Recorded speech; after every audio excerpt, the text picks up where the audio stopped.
네, 우리 찬송가 325장, 찬송가 325장, 우리 1절, 2절, 4절 같이 찬양하겠습니다.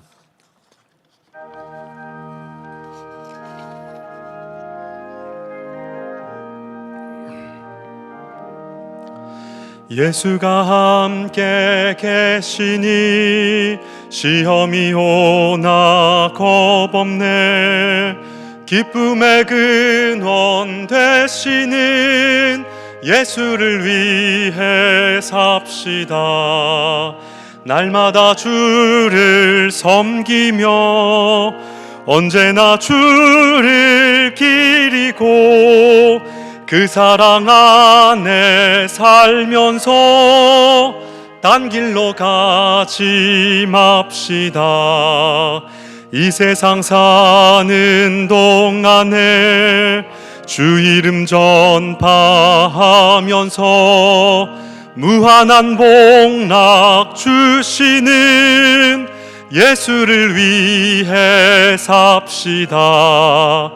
날마다 주를 섬기며 언제나 주를 기리고 그 사랑 안에 살면서 딴 길로 가지 맙시다.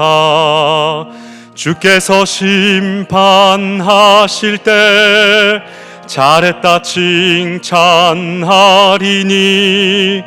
이러한 상급 받도록 예수를 위해 삽시다. 날마다 주를 섬기며 언제나 주를 기리고 그 사랑 안에 살면서 딴 길로 가지 맙시다. 아멘. 제가 한번 기도하겠습니다. 고마우신 하나님 아버지, 또 우리를 이 기도의 자리로 불러주셔서 감사합니다. 주님의 말씀을 듣게 하여 주시고 하나님 우리의 삶에 다시 한번 주님의 음성을 들려주셔서 새 힘을 얻고 이 문제가 많고 아픔이 많고 질고가 가득한 세상을 믿음으로 살아갈 수 있도록 주님께서 기뻐하시는 길을 걸어갈 수 있도록 하나님 아버지 우리와 함께하여 주시옵소서. 이 시간 우리가 말씀을 듣고 주님 앞에 기도하려 합니다. 하나님 아버지, 우리의 중심을 연한 순과 같이 바꾸어 주시옵소서. 이 모든 시간을 주님께 맡겨드리며 예수님 이름으로 기도드립니다. 아멘.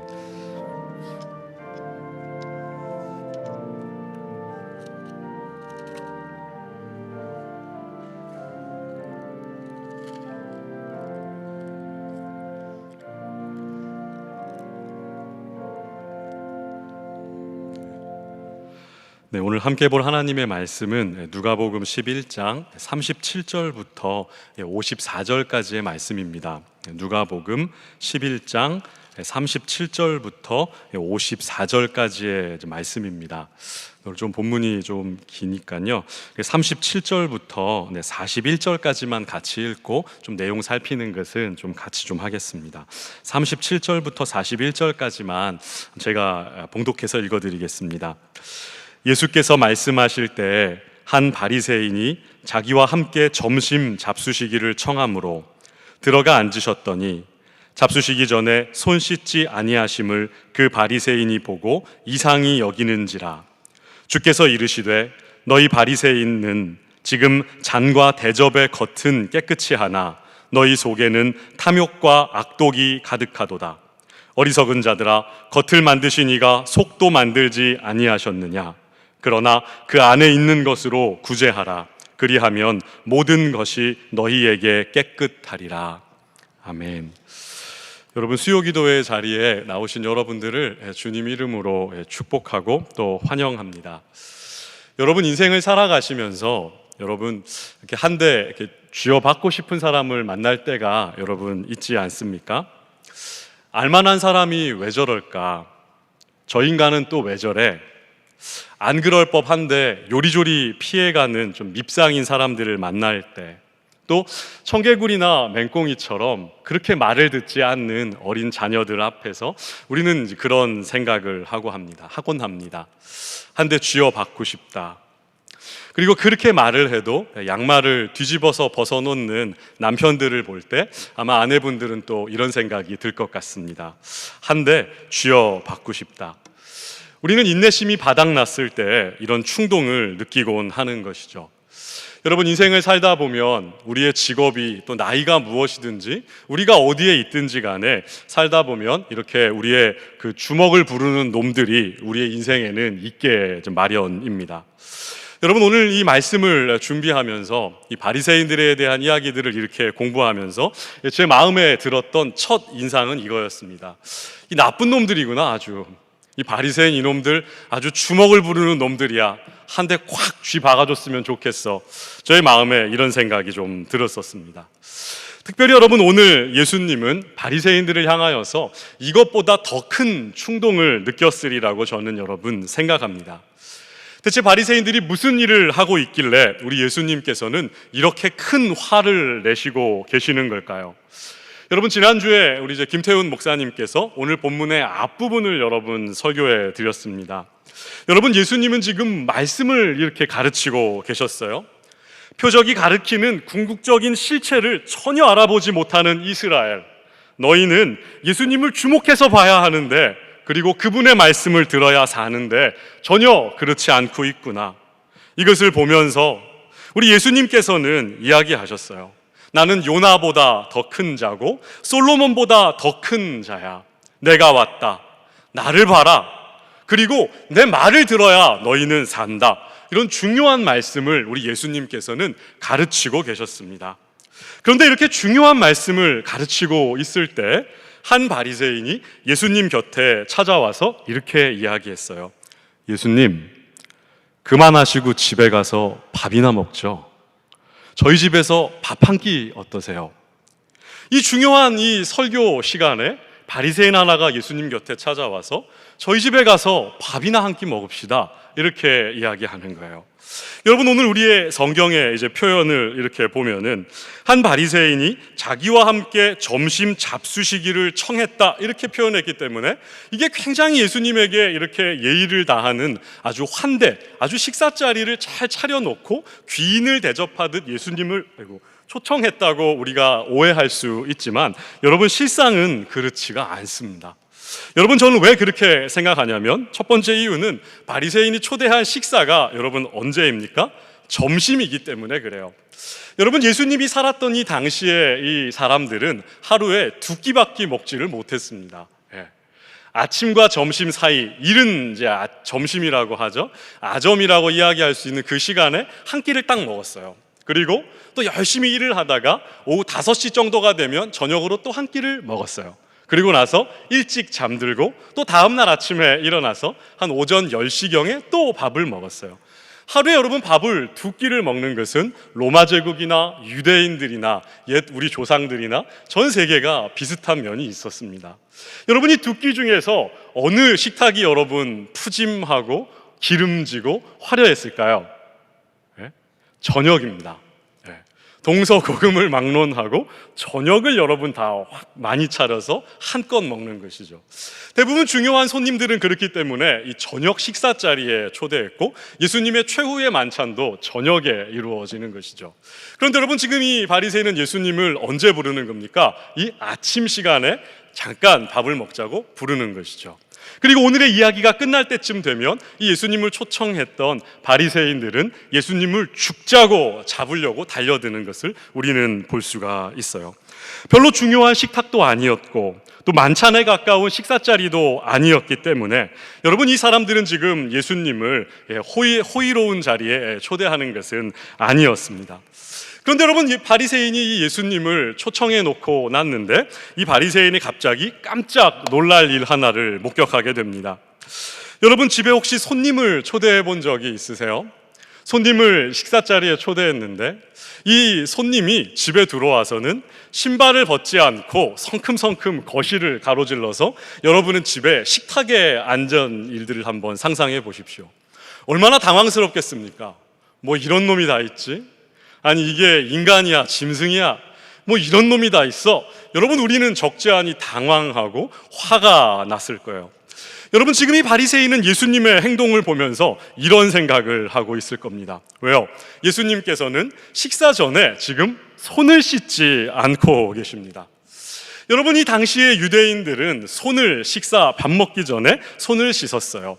그런데 여러분, 예수님이 손 씻지 않는 모습을 보면서 바리새인이 당황하고 놀라는 이유는 예수님이 더러운 손을 씻지 않아서가 아닙니다. 유대인들에게 있어서 밥 먹기 전에 손을 씻는 문제는 위생의 문제가 아니었어요. 이것은 예의의 문제도 아니었습니다. 이것은 종교의 문제였고 그들의 신앙의 문제였기 때문에 그렇습니다. 여러분, 레위기 15장 11절을 보면 성경은 율법을 이렇게 기록해 놓습니다. 유출병이 있는 자가 물로 그의 손을 씻지 아니하고 아무든지 만지면 그 자는 그의 옷을 빨고 물로 몸을 씻을 것이며 저녁까지 부정하리라. 여러분, 모세의 율법에서 유대인들이 손을 씻어야 하는 경우는 이 한 가지로 제한됩니다. 유출병이 있는 경우, 몸에서 이렇게 피가 흘러나오는 이 병이 있는 경우만 손을 씻고 이렇게 물건과 사람을 만져야 한다는 것이죠. 그런데 여러분, 이 예수님 당시에 바리새인들이나 또 쿰란 공동체의 사람들은 이 모세의 율법을 확대해서 해석하고 적용하기 시작했습니다. 이들은 열심을 내어서 식사 전에도 손을 씻어야 한다고 가르쳤던 것이죠. 왜요? 우리는 정결한 하나님의 백성이야. 손을 더러워서 씻는 것이 절대로 아닙니다. 우리는 정결한 사람들이야. 우리는 그렇지 않은 저 이방 사람들과는 달리 하나님 앞에서 거룩하고 정결한 우리는 선민들이야. 그러니까 우리는 음식 먹기 전에도 우리는 손을 씻을 거야. 이 사람들은 이 정도로 신앙에 아주 열심히 있는 사람들이었어요. 그런데 이 초대를 받은 예수님께서 앉자마자 손을 씻지 않고 음식을 드시기 시작했던 것이죠. 바리새인들은 마음속으로 생각했을 겁니다. 어떻게 선생이라는 자가, 어떻게 이스라엘의 스승이라는 자가 이럴 수 있단 말인가? 바리새인들은 적지 않게 당황하고 있었어요. 이런 바리새인들을 향하여서 우리 예수님께서 이렇게 말씀하십니다. 너희는 잔과 그릇의 겉은 깨끗하게 하지만 정작 너희의 속에는 탐욕과 악독이 가득하다. 바리새인들은 부정함을 씻어내려는 열심을 가지고 식사 전에도 손을 씻고 있었지만 이들의 마음속에는 무엇이 가득했습니까? 탐욕과 악독이 가득했다는 것입니다. 여러분, 이들은 마음속에 탐욕과 악독이 가득했지만 이것으로 인해 전혀 부끄러움을 보이지 않습니다. 이들은 이것 때문에 힘들어하지도 않습니다. 오히려 예수님 앞에서도 당당하게 자기들의 열심을 주장하고 있었던 것이죠. 여러분, 원래 이런 열심에 상응하는 우리 마음의 내적 상태는 언제나 우리의 신앙에 동일하게 요청되는 것이죠. 하나님을 향한 우리의 어떤 열심, 그것과 상응하는 우리의 어떤 내적인 마음의 영적인 상태, 여러분, 이것은 같이 가야 하는 것이죠. 우리는 죄인이기 때문에 때로는 예수님의 하나님의 계명이나 이런 것들을 완전히 무시하기도 하지만 또 우리는 한편으로 죄인이기 때문에 영적으로 깜깜하고 하나님 앞에 진실된 마음이 없어도 우리를 드러내고 사람들에게 잘 보이고자 우리는 두꺼운 종교의 외피를 뒤집어 쓰기도 합니다. 우리는 이것이 굉장히 자연스러운 사람들이기 때문에, 죄인이기 때문에 그런 것이죠. 사람들은 여러분 이것을 위선이라고 부릅니다. 내 속은 탐욕과 악독이 가득하면서 정작 신앙이 아주 좋은 척, 그런 일에만 열을 올리면서 자신을 드러내기 때문에 이것을 위선이라고 부르는 것이죠. 예수님께서는 오늘 바리새인과 율법 교사들을 책망하기 전에 여러분 이 이야기를 바리새인들에게 꺼내면서 먼저 한 가지의 처방을 주십니다. 41절이에요. 너희는 그 안에 있는 것으로 구제해라, 이렇게 말씀하십니다. 여러분, 여기서 구제하라는 이 말은 자비를 베풀어라, 자선을 베풀어라, 이런 말들로 번역이 가능한 말들입니다. 탐욕은 나의 것이 아닌데 이익에 눈이 멀어서 수단과 방법을 가리지 않고 그것을 내 것으로 만들고자 하는 욕망이 탐욕입니다. 여러분, 그리고 이 악독이라는 단어는 악하다라는 단어인데요. 여러분, 지난주에 우리 태훈 목사님이 설명하실 때 여러분 눈이 나쁜 사람들에 대한 이야기 기억하십니까? 눈이 어두운 사람들, 이 사람들은 봐야 할 예수님을 보지 못하는 눈을 가지고 있는 사람들이었습니다. 눈이 어둡다 할 때 그 어두움이 악하다는 말과 동의어입니다. 다시 말해서 마음이 악하다, 너희의 마음에 악함이 있다, 이 말은 하나님이 원하시는 그것을 그렇게 하기 싫어하는 그 악함이 너희의 마음속에 있다는 것이죠. 하나님이 원하시는 것, 하나님이 하기를 원하시는 그것을 싫어하는 그 마음을 악하다라고 누가는 이해하고 있었습니다. 이러한 탐욕과 악함이 마음속에 가득했는데 예수님은 이 바리새인들을 향하여서 너희가 너희 안에 있는 것으로 사람들을 구제하면 너희는 안과 밖이 다 깨끗해질 거야, 이런 이야기를 하시는 것이죠. 안에 있는 것으로 구제해라, 자비를 베풀라는 뜻입니다. 탐욕은 내 것이 아닌 것을 내 것으로 만들려는 욕망이지만 이 자비, 구제, 내 안에 있는 것을 나누어 주는 일은 뭡니까? 이 탐욕과 정반대되는 우리 마음의 흐름입니다. 그렇기 때문에 이 안에 있는 것을 나눠줌으로 해서 이 탐욕을 이기고 깨뜨리라는 것이죠. 여러분, 이 부분을 가지고 설교를 하면서 아주 고대 초대교회의 아버지였던 어거스틴은 이 부분을 이렇게 설교했습니다. 여러분, 배고픈 자에게 먹을 것을 주는 것만 자비는 아닙니다. 병든 이를 찾아가는 것, 그리고 지친 사람의 짐을 좀 들어주는 것, 슬퍼하는 이를 위로해 주는 것, 어쩔 줄 몰라 하는 사람에게 조언을 해주는 것, 도움이 필요한 사람들에게 도움을 주는 이 모든 것이 우리 예수님께서 말씀하신 구제이고 자비입니다. 어거스틴은 이렇게 이야기를 했더라고요. 탐욕에 사로잡힌 마음, 그리고 하나님의 뜻에 반하고 싶은 악한 마음이 가득한데 이것을 어떻게 이길 수가 있습니까? 도움이 필요한 사람들을 살펴주고 탐욕과 정반대되는 일을 해서 이 탐욕을 깨뜨리라는 것이죠. 이렇게 할 때 우리는 위선을 이길 수가 있고 겉과 속을 온전히 깨끗하게 할 수 있다. 예수님께서는 바리새인들의 위선에 대해서 이런 처방을 먼저 하나 내려주셨어요. 여러분, 이렇게 이야기하시고 나서 이제 예수님께서는 바리새인과 율법사들을 향하여서 아주 강한 어조로 책망하고 경고하기 시작하십니다. 여러분, 이 경고의 이 내용들은 화 있을진저라는 이제 구문으로 이렇게 이끌어지는데요. 화 있을진저, 무슨 말입니까? 너희는 망했다. 너희에게는 하나님의 진노가 기다리고 있는 거야. 너희는 망한 거야. 이 선언을 예수님이 계속해서 하고 계시다는 것이죠. 여러분, 왜 예수님은 이렇게까지 이 바리새인과 율법 교사들에게 하나님의 진노와 화를 당당하게, 아주 강력하게 이 식사 자리에서 선언하고 계셨던 것일까요? 한번 그 내용들을 한번 간단히 살펴보고 싶습니다. 여러분, 먼저 바리새인들은 무슨 일을 했습니까? 42절인데요. 42절을 우리 한번 같이 읽어볼까요? 42절입니다. 시작. 화 있을진저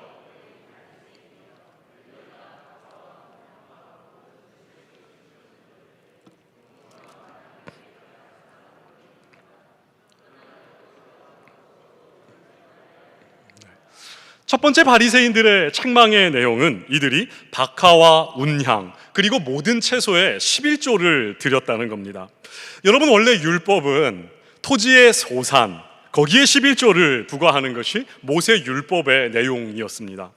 그런데 여러분, 당시에 바리새인들은 율법을 남들보다 더 열심히 지키고 싶었고 누구보다 더 율법을 철저하게 지키고 싶었던 나머지 이들은 박하와 운향, 이러면 여러분 잘 이해가 안 가시죠?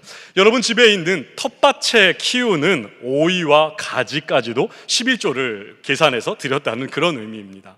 이 박하와 운향은 당대 사람들에게 허브였습니다. 허브, 오늘날로 말하면 허브였어요.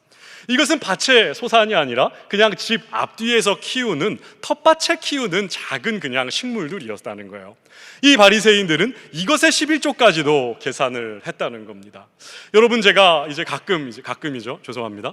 이제 담임 목사님과 함께 마라톤을 뛸 때 성주에 있는 길을 뛰다 보면 제 눈에 굉장히 희한한 거 하나가 눈에 들어올 때가 있어요. 그게 뭐냐면 제 눈에는 멀쩡해 보이는 참외인데 이렇게 하우스 밖에 버려져 있는 참외들이 이렇게 막 있더라고요. 물론 여러분, 그 참외는 팔 수가 없는 거기 때문에 버려진 거겠죠, 그렇죠? 그러면 여러분, 질문이에요. 여러분이 참외를 수확하는 농부라면 어디까지를 11조로 계산해서 하나님께 드려야 할까요? 팔 수 있는 것만 드려야 할까요? 아니면 일단 사이즈가 이 정도 되는 애들은 다 드려야 할까요? 아니면은 이렇게 좀 만들어지다 마네들까지도 드려야 할까요? 아니면은 이미 먹을 수조차 없는 형편없는 것들은 빼고 드려야 할까요? 우린 여러분 그렇게 질문할 수가 있잖아요. 여러분, 당시에 율법을 그냥 일반적으로 지키는 사람들은 밭의 소산이면 좋겠습니다. 곡식을 떨어도 떨은 것이면 좋겠어요. 그런데 바리새인들은 나달 한 알 한 알까지를 세아리면서 율법을 지키고 싶어 했다는 것이죠. 그런데 여러분, 예수님께서 이야기하세요. 너희가 그런 일들에 열을 내면서도 정작 이 율법의 중요한 의무인 공의와 사랑에는 전혀 관심이 없었다는 것을 우리 예수님께서는 문제로 삼습니다. 하나님이 그토록 원하셨던 것, 그래서 구약의 선지자들이 그렇게 이스라엘을 향하여서 공의와 인애, 자비, 하나님의 사랑을 외쳐왔는데 정작 이 바리새인들은 정말 중요하지도 않은 것 같아 보이는 일들에 그렇게 열을 내면서도 정말 중요하다고 주님이, 하나님께서 수천 년 동안 이야기하셨던 하나님 아버지에 대한 사랑과, 그리고 하나님의 뜻이 이 세상에 이루어지는 것에 대한 그 공의에 대한 마음, 이런 것들이 전혀 없으면서도 그들은 부끄러워하지 않고 당당하게 열을 내면서 그런 일들을 하고 있었다는 것이죠. 하나님을 향한 사랑이 없이 여러분, 이런 종교적인 열심은 여러분 공허할 뿐입니다. 여러분, 우리는 이 공의의 마음과 하나님 아버지에 대한 사랑의 마음을 가지고 우리는 주님이 명하신 일들을 해야 우리 주님의 뜻에 합당한 삶의 길들을 걸어가는 것 아니겠어요? 두 번째, 여러분, 바리새인들이 또 혼나는 이유가 있습니다. 43절도 한번 같이 읽어보겠습니다. 시작. 화 있을진저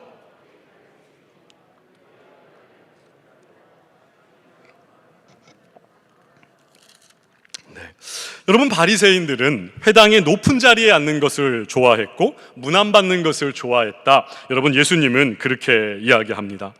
여러분, 이들은 회당의 높은 자리에 앉아서 자신들의 어떤 종교적인 열심을 과시했고 시장 어귀에서 많은 사람들에게 아이고 선생님, 아이고 목사님, 아이고 장로님, 이렇게 문안 인사 받는 것들을 굉장히 기뻐했다는 거예요.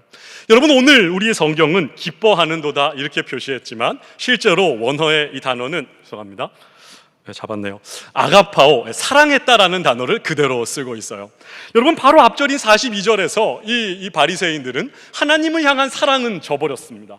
너희는 하나님을 사랑하지 않아, 예수님에게 혼났어요. 근데 여러분, 43절에서 예수님은 뭐라 그럽니까? 그런데 너희는 회당의 높은 자리에 앉는 것과 사람들에게 문안 인사 받는 것은 그렇게 사랑하는구나. 예수님은 그렇게 책망하고 있는 것이죠. 사람들의 존경을 한 몸에 받으면서 그들이 높이 치켜 세워주는 것, 그들이 인정해주는 것, 그들에게 종교적인 열심이 있다고 높임을 받는 것, 이런 것들을 바리새인들은 사랑했다는 것입니다. 여러분, 이런 자리는 누구나 앉고 싶은 자리였어요. 여러분, 하지만 오늘날 여러분 교회의 모습을 보면 여러분, 모든 사람들이 앉고 싶어 하는 자리는 더 이상 회당의 앞자리는 아닌 것 같습니다. 그렇죠? 여러분, 교회에 오는 많은 사람들은 어디부터 앉습니까?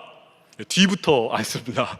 이제 코로나 때문에 이제 태훈 목사님과 이 앞에서 이렇게 주일 낮 예배 안내를 해보면 사람들이 그렇게 앞에 안 앉으려고들 하세요. 그렇죠? 너무 겸손하셔서 그럴 수도 있지만 제가 이 기회를 들어 좀 부탁을 드리고 싶어요. 웬만하면 좀 앞에부터 채워 앉아 주십시오.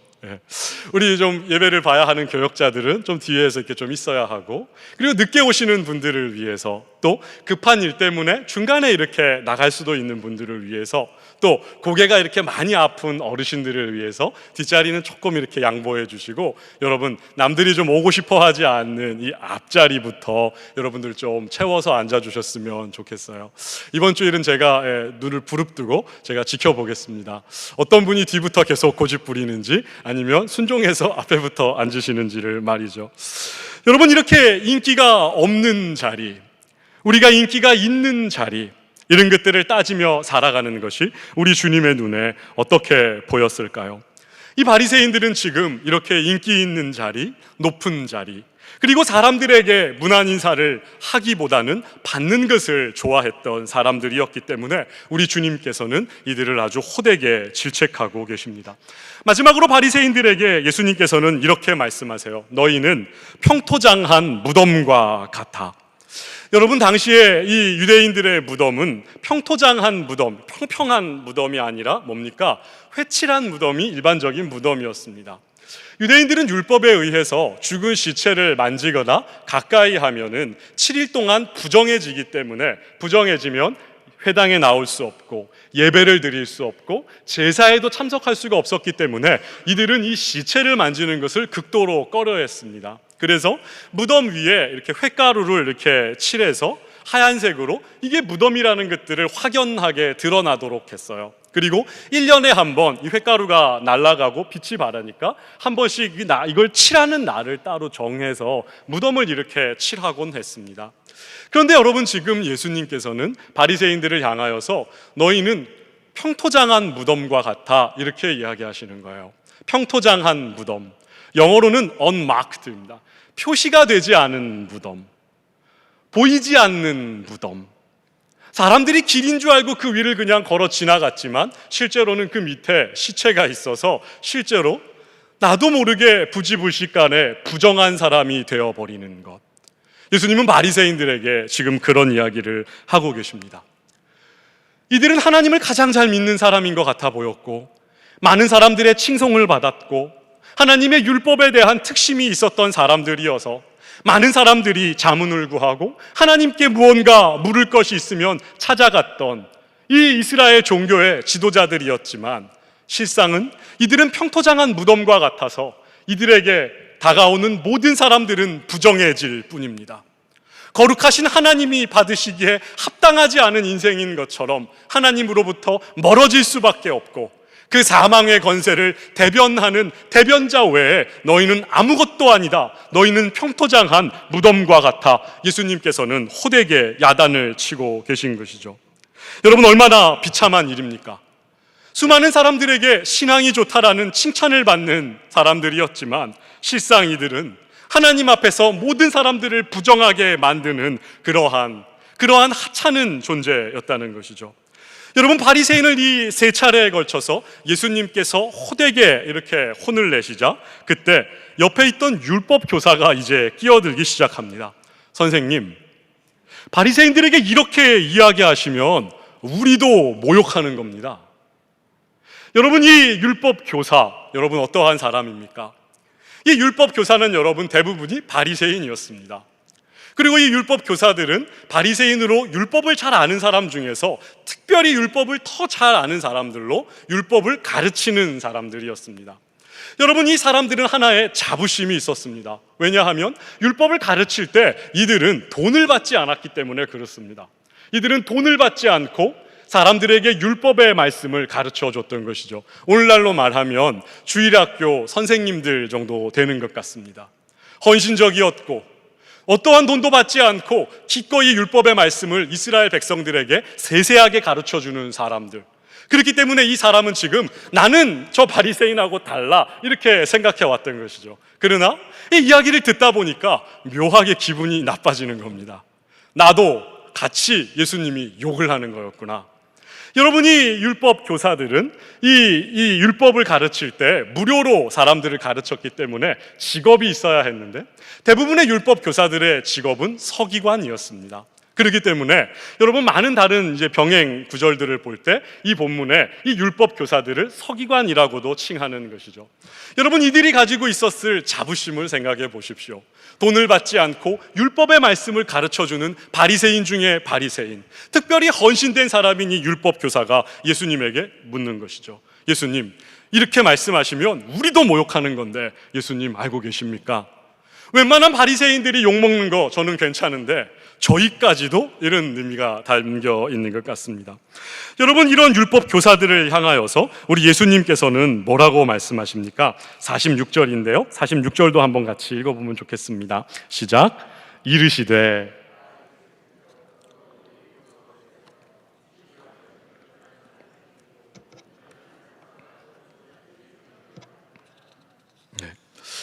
너희들은 사람들에게 짐을 지우고 손가락 하나도 짐에 대지 않아.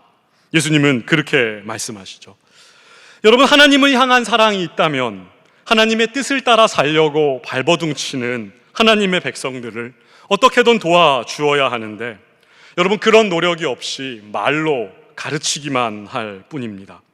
이렇게 살아야 해, 이게 하나님의 뜻이야, 세세하게 리스트를 만들어서 사람들을 가르치지만 정작 그들이 그러한 삶을 살아갈 수 있도록 돕기 위해서는 손가락 하나도 까딱하지 않는 율법 교사들을 향한 예수님의 책망입니다. 여러분, 오늘날 이렇게 말만 많이 하고 아무것도 도와주지 않으면서 이거 해라 저거 해라, 이게 옳다 저게 틀렸다 말만 많이 하는 사람들을 향하여서 여러분, 요즘 아이들은 뭐라고 하는지 아십니까? 이것을 여러분 지적질이라고 합니다. 지적질. 잘못한 거 지적만 하고 거창하게 말만 하는 사람들. 옆에 사람 보고 여러분 한번 따라해 볼까요? 지적질하지 마. 그냥 좀 도와줘. 한 번만 더 해볼까요? 지적질하지 마. 그냥 좀 도와줘. 여러분, 우리 주님께서 율법 교사들에게 원하는 것은 이런 모습이 아니었을까요? 수많은 율법의 세세한 조항들을 더 세세하게 가르치기만 해서, 입으로 가르치기만 해서 사람들도 그렇게 살고 싶은데, 그럴 마음이 없는 게 아닌데, 잘 안 되는데 못할 때 꾸짖고 더 혼내고 더 높은 기준들을 계속 요구하는 것이 아니라 도와주는 것이죠. 그러한 삶을 살아갈 수 있게 도와주는 것. 여러분, 율법 교사들은 그런 일들을 하지 않았다는 것이죠. 여러분, 이것이 하지만 문제가 아니라 가장 큰 문제는 그 다음에 등장합니다. 제가 볼 때 이게 오늘 예수님의 이 책망의 하이라이트입니다. 너희는 선지자들의 무덤을 만든다, 이 말씀이죠. 여러분, 과거에 하나님께서 이스라엘을 돌이키시기 위해서 이스라엘로 많은 선지자들을 이렇게 보내셨어요. 지금 이 유대인들의 조상들은 그 선지자들을 다 잡아다 죽였습니다. 돌로 죽이건 어떻게 죽이건 다 죽였어요. 그래 놓고 나니까 이제 후손들은 그 선지자들을 위한 무덤을 만들어 놓고 그 무덤을 아름답게 장식하고 크게 만들어 놓고 선지자들의 삶을 존경하고 기리기 시작했습니다. 그 선지자가 살아있는 동안에는 그 말씀에 순종하지 않고 거짓 선지자라고 욕을 하고 때리고 급기야 죽이기까지 했던 이스라엘이 정작 선지자가 죽고 나면 의인으로 높이고 그들의 무덤을 만들어서 칭송하는 일들이 여러분 이스라엘에게 빈번했다는 것이죠. 여러분, 이 비난의 이제 절정은 51절에 등장합니다. 우리 51절을 마지막으로 한번 같이 읽어보겠습니다. 시작. 곧 아벨의 피로부터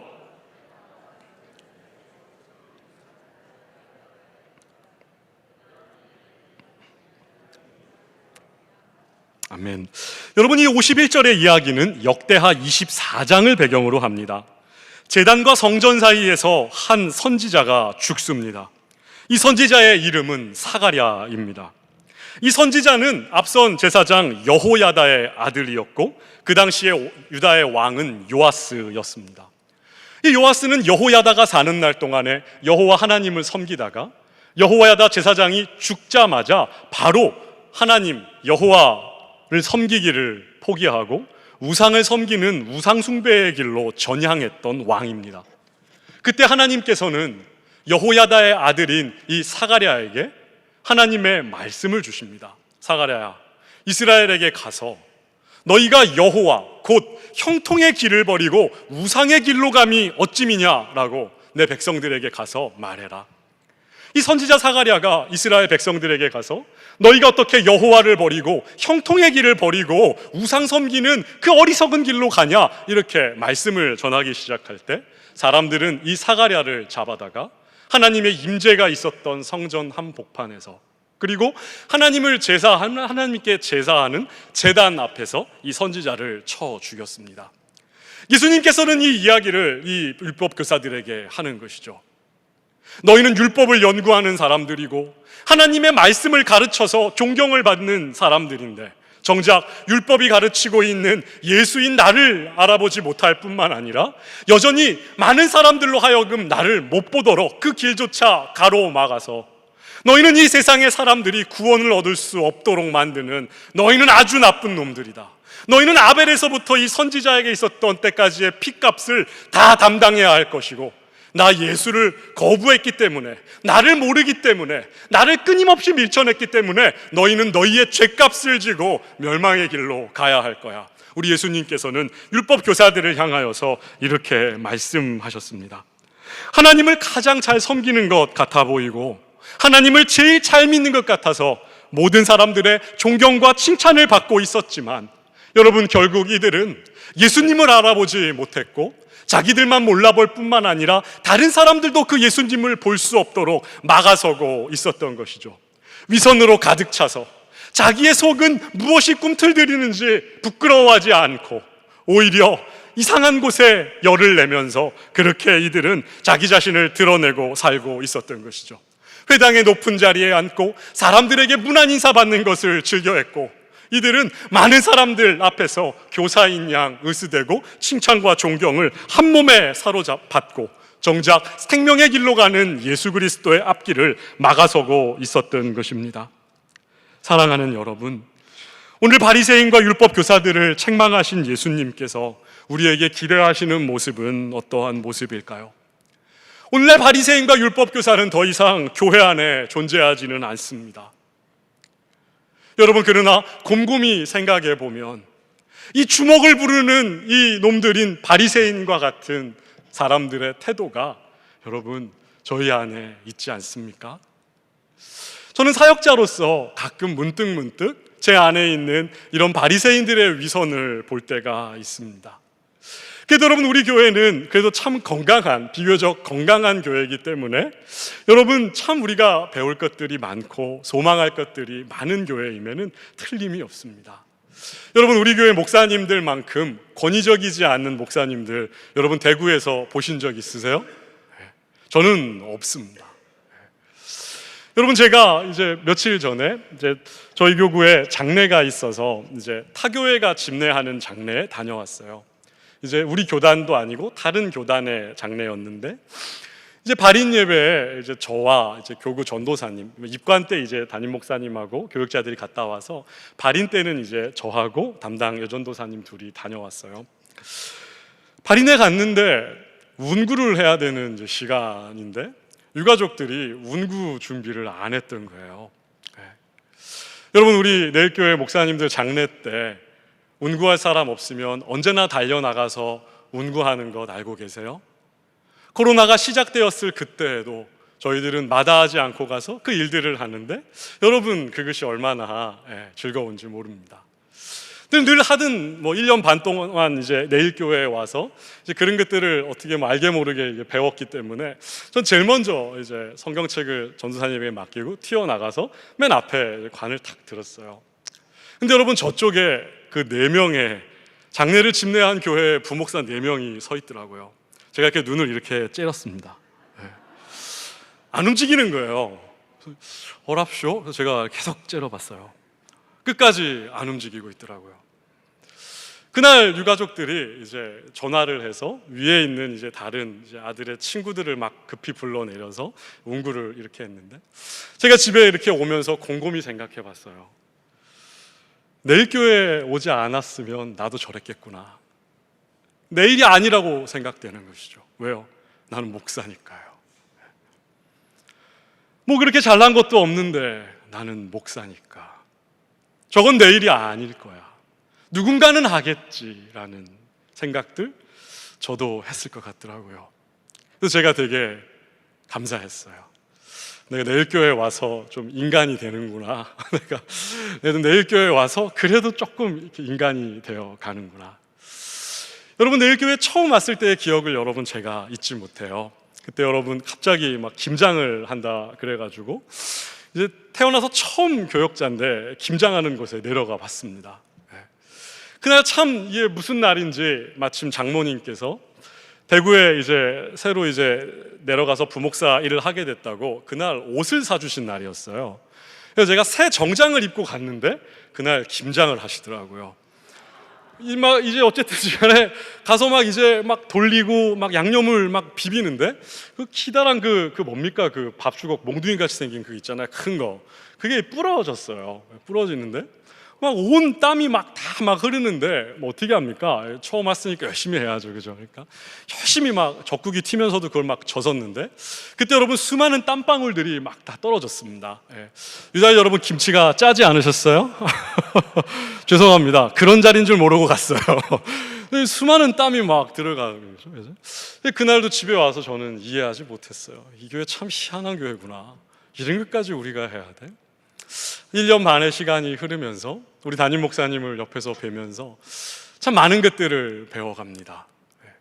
우리는 여전히 부족하지만 저희 내일교회가 참 좋은 교회인 것 같아요. 이런 어떤 위선들이 깨어질 수 있는 교회, 하나님을 참답게 사랑하는 성도들이 있고, 우리가 정말 주님이 원하시는 대로 지금은 연약하지만 성령께서 도우셔서 우리를 회복시켜 가심에 우리는 점차 나아지고 있겠구나, 우리는 점차 주님 기뻐하시는 길로 갈 수 있는, 우리는 그런 교회구나, 여러분 저는 믿습니다. 여러분, 저와 여러분의 마음속에 바리새인과 같고 율법 교사와 같은 마음이 숨어드는 순간들이 종종 있을 겁니다. 그때마다 우리 주님의 말씀을 기억하십시오. 너희 안에 있는 것으로 도와줘라. 용서받은 죄인으로 사람들을 사랑해 주시고, 연약한 지체들을 품어주고 도와주고 위로해주고 격려해주고, 주님을 진실되이 사랑하면서 우리에게 찾아오는 많은 사람들을 우리 구주 예수님께로 안내할 수 있는 사람들, 그것이 여러분 우리 주님이 우리 내일교회에 원하시는 것이고 우리 주님이 기뻐하시는 성도의 삶인 것이죠. 사랑하는 여러분, 우리 힘으로 절대로 되지 않습니다. 하나님 도와주십시오. 제가 주님이 원하시는 그러한 삶을 살고 싶고, 위선을 깨뜨리고 우리 주님이 기뻐하시는 진실된 삶을 주님 제가 살고 싶습니다. 우리가 성령의 도움을 구할 때 저와 여러분의 삶이 조금 더 아름답게 변할 줄로 믿습니다. 주님의 이름으로 이런 여러분을 축복합니다. 우리 말씀 생각하시면서 죄송합니다. 준비하신 헌금 하시면서 우리 찬송가 407장 같이 찬양하겠습니다. 1절, 2절, 4절 같이 찬양하겠습니다.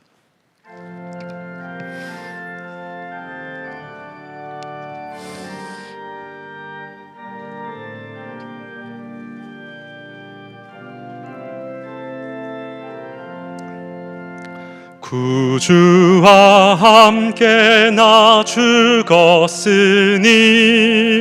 구주와 함께 나 살았도다. 영광의 그날에 이르도록 언제나 주만 바라봅니다. 언제나 주는 날 사랑하사 언제나 새 생명 주시나니, 영광의 그날에 이르도록 언제나 주만 바라봅니다. 마음속에 시험을 받을 때와 무거운 근심이 있을 때에 주께서 그때도 같이 하사 언제나 나를 도와주시네. 언제나 주는 날 사랑하사 언제나 새 생명 주시나니, 영광의 그날에 이르도록 언제나 주만 바라봅니다. 4절입니다.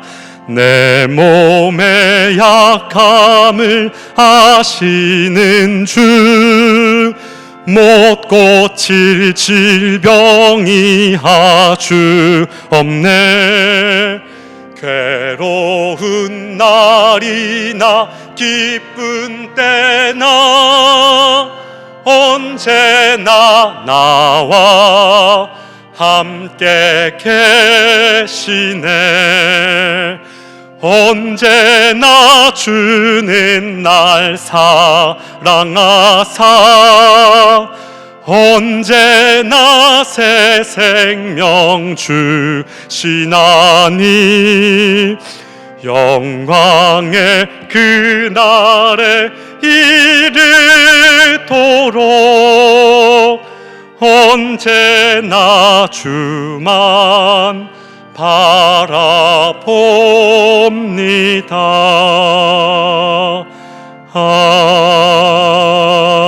아멘.